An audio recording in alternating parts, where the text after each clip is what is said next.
Hey guys, welcome back to our new vlog. તો ચાલો આજે છે ક્રિશિવના ઉપવેશન સંસ્કાર. તો હિન્દુ રીતિ રિવાજ પ્રમાણે આપણી સંસ્કૃતિમાં એટલે કે હિન્દુ ધર્મમાં કુલ 16 સંસ્કારોનું વર્ણન કરવામાં આવ્યું છે અને જ્યારે બાળક 5મા મહિનામાં બેસી જાય ત્યારે ઉપવેશન સંસ્કાર કરવામાં આવે છે. પરંતુ આપણા હિન્દુના 16 સંસ્કારોમાં ઉપવેશન સંસ્કારનો ક્યાંય ઉલ્લેખ કરવામાં આવ્યો નથી. પરંતુ આજના યુગમાં ઘણી જગ્યાએ આ કરતા હોય છે અને આ સારી વસ્તુ છે કે જ્યારે બાળક 5મા મહિનામાં બેસે પછી ધરતી માતાની પૂજા કરીને પહેલી વખત બાળકને જમીન પર બેસાડવામાં આવે છે. એટલે કે જ્યારે બાળક પ્રથમ પગ ધરતી પર મૂકે છે ત્યારે ધરતી માતાની ક્ષમા માંગે છે કે હે ધરતી માતા, તમારા ઉપર હું પગ મૂકું છું, એ બદલ મને માફ કરજો. અને પૂજા કરીને બાળકની માતા ધરતી માતાને પ્રાર્થના કરે છે કે હે ધરતી માતા, હું મારા બાળકને તમારા ખોળે બેસાડું છું, તો તમે હંમેશા એની રક્ષા કરજો. તો ચાલો જોઈએ કે ઉપવેશન સંસ્કાર કેવી રીતે કરવામાં આવે છે અને એની વિધિ શું છે.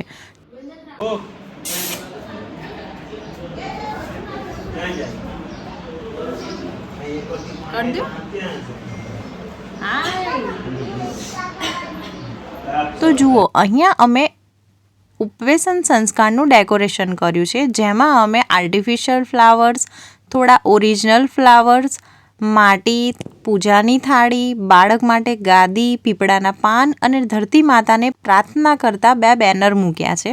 તો ચાલો જોઈએ આગળ શું વિધિ છે આની.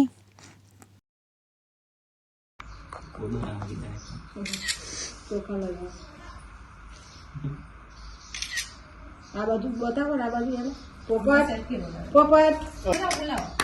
એ પેલી દીવો જુઓ,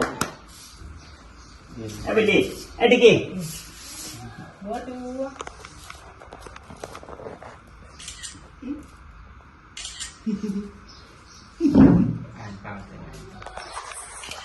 તમે કોઈ બાજુ જાઓ.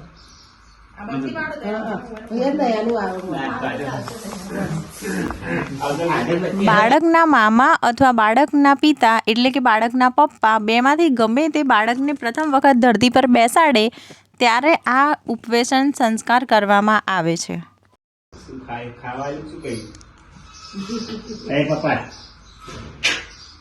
એ આમાં ફેરવો પહેલું.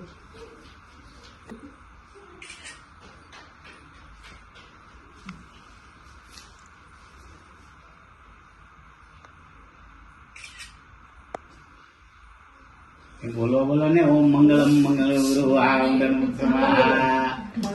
સકડી દા દર્દી રહ્યા ચા અધિક દીડી જા દાતડો આહા શું છે દાતડો આહા આ બધું શું છે? એ પેલી દાંત કાઢો એનું લે કેટલા કે ધંધા લગાડ્યા એ ભાઈ એ દાંત કાઢો એ દાંત કાઢો એ દાંત કાઢો એ દેખી દાંત કાઢે દાંત કાઢે દાંત કાઢે દાંત કાઢે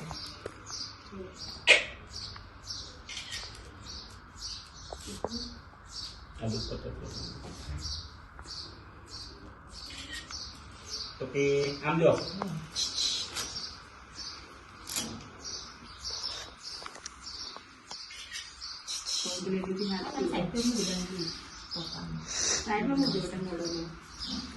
आप फोटा में क्या हाथे कृषु बेहोश થઈ ગયો હોય એવું લાગે.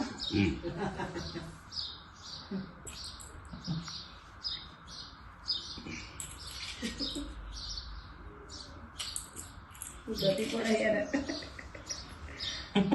ગતિ પડે યાર.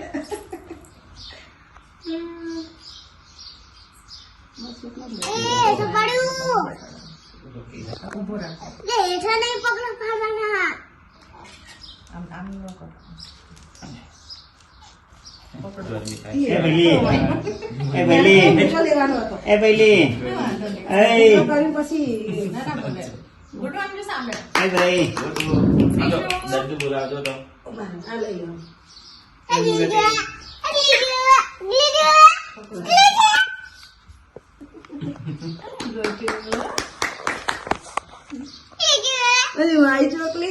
વાઈ ચોકલી બેવા શીખવાની છે ભાઈ. હવે છોકુ માં વાઘ શું જોઈ લે છે વાઘને ધુમાડવા બધા બંને આવી જવાય છે ગુરુ ખસ ને કે દબાઈ જઈશ હા વાત નહીં રાત આમ ઝૂમ કરજો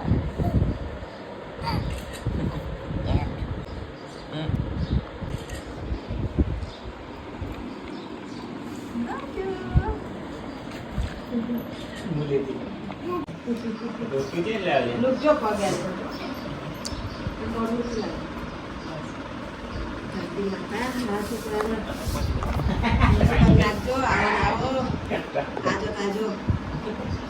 આ બેહવાનું છે પાછું આ તો એટલું જ દૂર ચાલ હવામાં એવું છે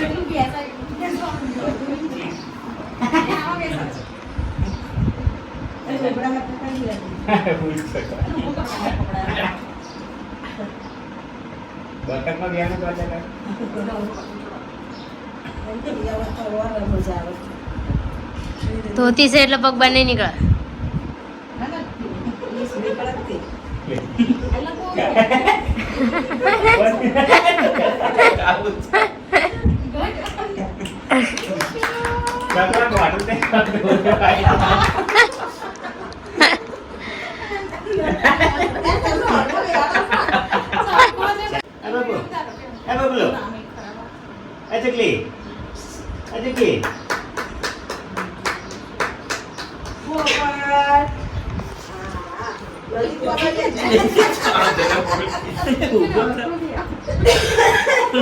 નીચે બેહાડ દે આવે છે હા નીચે બેહાડ દે નીચે બેહાડ દે અહીંયા વચ્ચે બે હવે મસ્ત બેહી ગયો કમ્પ્લીટ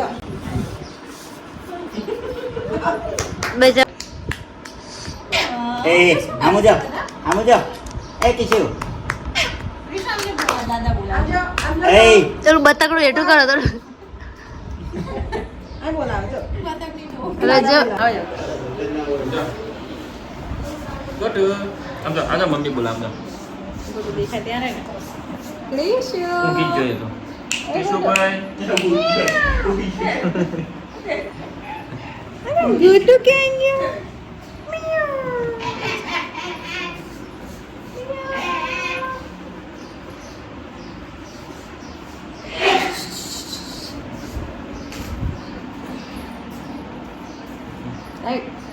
Hey, ગોટુ રમ્યું તો?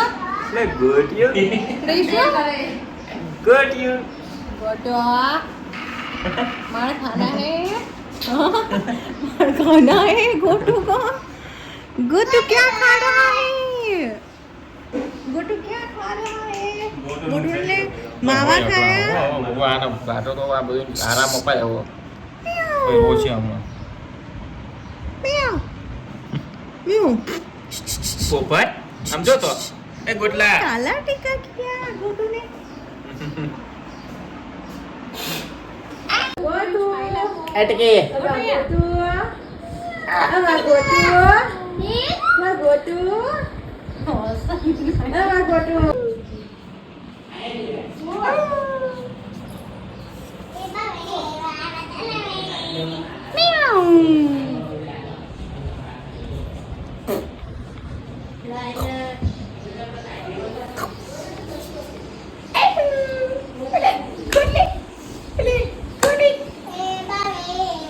Apa kesu?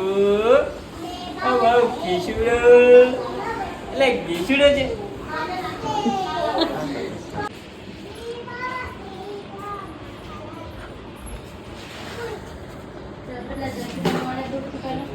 હસાવ જોડતી સાયલેન્ટમાં બોલાવો એટલે નહીં અવાજ મારો આવશે અંદર આ તો ભલે આપણે ગીત મૂકવાના છે ગોટિયા આમ જો તો હવે બધા આવી જઈ જો પોપટ હવે રમવાની આમાં બટાકી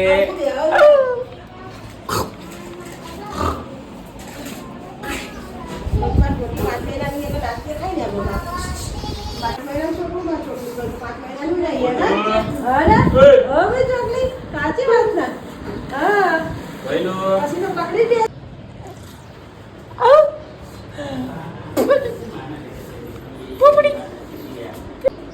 માળો પોપટ ડાયો પાટલે બેઠી